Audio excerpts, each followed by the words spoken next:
हिंसा के बाद जो बोर्ड की परीक्षाएं थी उसे रद्द कर दिया गया है।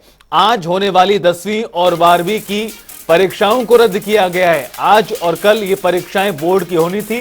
तनाव के बीच प्रशासन को यह फैसला उठाना पड़ा है। 10वीं और 12वीं की परीक्षाओं को रद्द किया गया है। बड़ी संख्या में पैरामिलिट्री की तैनाती है। पुलिस फोर्स मैदान पर मौजूद है। कई जिलों में धारा 144 लगाई गई है और हालातों को काबू में पाने के लिए तमाम कदम प्रशासन की ओर से अब उठाए जा रहे हैं। और इस बीच आपको बता दें कि 10वीं और 12वीं के जो बोर्ड एग्जाम थे, जो आज और कल परीक्षाएं होनी थी, उन्हें भी रद्द कर दिया गया है। ये बड़ी खबर सामने आ रही। दरअसल हालात इस तरह के हैं, तनावपूर्ण स्थिति के मद्देनजर ही प्रशासन ने यह फैसला किया है। नूंह में हिंसा के बाद बोर्ड परीक्षाओं को रद्द किया गया है। 10वीं और 12वीं की परीक्षाएं रद्द कर दी गई हैं। आज और कल यानी 1 और 2 अगस्त को यह परीक्षाएं होनी थी। क्षेत्र में अमन शांति की बहाली को लेकर डीसी प्रशांत पवार ने 11 बजे अब बैठक बुलाई है और प्रयास यह है कि सभी लोगों को बैठा के शांति व्यवस्था को कायम रखा जा सके। जो बिगड़ा है कल, उसकी कुछ हद तक भरपाई की जा सके। और यही कारण है कि जो महत्वपूर्ण बैठक कहीं ना कहीं मानी जा रही, 11 बजे जो बैठक बुलाई गई है।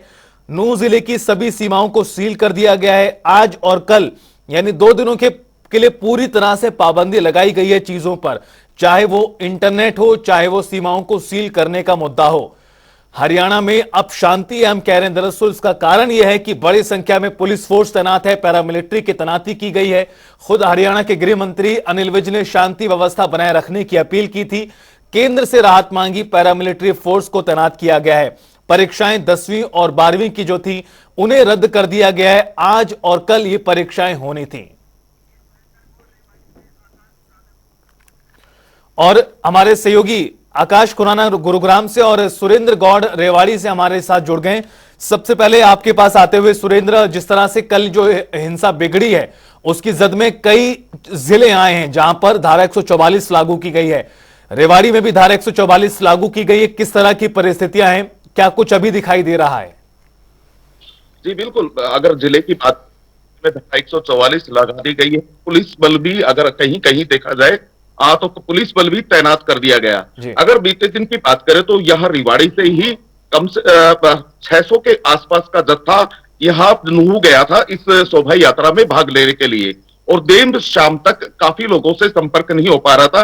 राधेश्याम मित्तल जो यहाँ के विप के प्रधान है, उनके नेतृत्व में ये जत्था गया हुआ था। 600 लोग यहाँ से इस जत्थे में भाग लेने गए थे। परिजनों का, कई लोगों का जो फोन था वो स्विच ऑफ था। ऐसे में परिजनों को काफी चिंता हो रही थी। लेकिन जैसे जैसे रात बीतती गई तो तमाम जो जत्थे में यहाँ के लोग गए थे वो सकुशल घर वापस आ गए। ऐसे में परिजनों ने भी चैन की सांस ली। अगर राधेश्याम मित्तल का जो प्रधान थे उनका भी फोन लगातार स्विच ऑफ आ रहा था, उनके परिजन भी चिंता में डूबे हुए थे। लेकिन देर रात तक वो भी सकुशल लौट आए। जब उनसे हमारी फोन पर बात हुई तो उन्होंने ये कहा कि वहां जो है पुलिस के इंतजामात नहीं थे, इसलिए इस तरह की घटना वहां देखने को मिली। उन्होंने पूरी तरह से इसको लेकर प्रशासन को जिम्मेदार वहां ठहराया है। अगर बात करें तो जिले में स्थिति जरूर तनावपूर्ण है, लेकिन अभी तक कोई घटना यहाँ देखने को नहीं मिली है।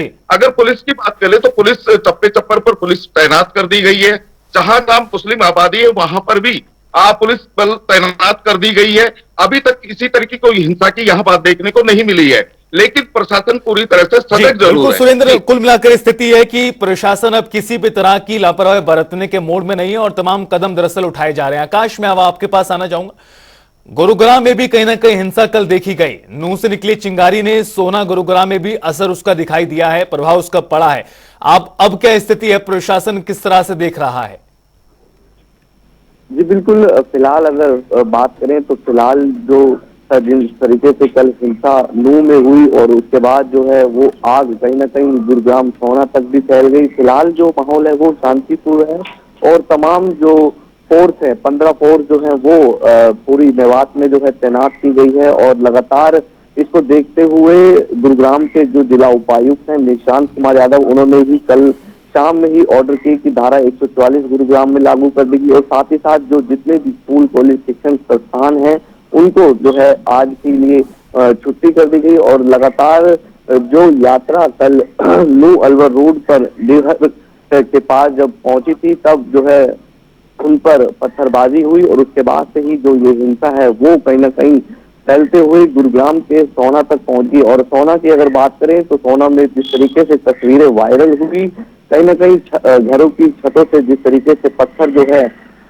दोनों पक्षों की तरफ से जो है बरसाए जा रहे थे, तो कहीं ना कहीं एक जिसमें तमाम पुलिस कर्मी जो है वो भी घायल हुए हैं। जिसमें मैं बात करूं गुरुग्राम के सेक्टर 40 के सीआईए इंस्पेक्टर अनिल के पेट में जो है वो गोली लगी है और साथ ही साथ डीएसपी होडल सज्जन है जो उनको भी गोली लगी है। और ऐसे में इस पूरी हिंसा में दो होमगार्ड की जो है वो मृत्यु हो चुकी है और फिलहाल जितने भी पुलिस कर्मी घायल हैं उनको गुरुग्राम के मेदांता अस्पताल में भर्ती कराया गया है। और ऐसे में तमाम जो फोर्सेस हैं उनको जो है लगाया गया है और ऐसे में तमाम नेताओं ने भी अपील की है कि शांति जो है बनाए रखे। मुख्यमंत्री मनोहर लाल खट्टर ने खुद बयान दिया था कि जो है शांति जो है बनाए रखे और साथ ही साथ गृह मंत्री अनिल विज ने भी।